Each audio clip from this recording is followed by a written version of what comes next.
Sedangkan dari Oku Timur, pemirsa, dilaporkan dalam peringatan HUT Bayangkara ke-79, Polres Oku Timur berkomitmen tingkatkan kinerja dalam melayani, mengayomi, dan melindungi masyarakat.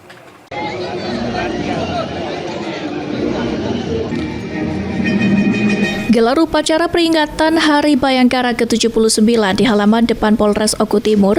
Polres Oku Timur berkomitmen tingkatkan kinerja dalam melayani, mengayomi, dan melindungi masyarakat, khususnya di Kabupaten Ogan Komering Ulu Timur.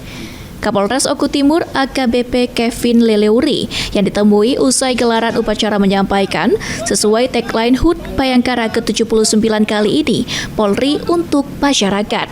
Dan Polres Oku Timur akan terus berkomitmen meningkatkan kinerja, baik dari segi pelayanan dan perlindungan dalam menjaga stabilitas keamanan di bumi Sepiduk Sehaluan.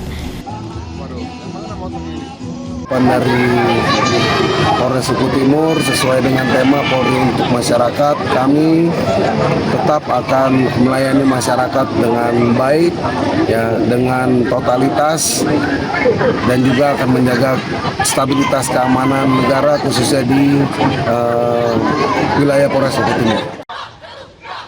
Upacara peringatan HUT Bayangkara merupakan puncak perayaan Hari Bayangkara ke-79, di mana sebelumnya telah dilaksanakan berbagai rangkaian kegiatan seperti bakti sosial dan berbagai lomba. Elvandri Syafriadi, PAL TV.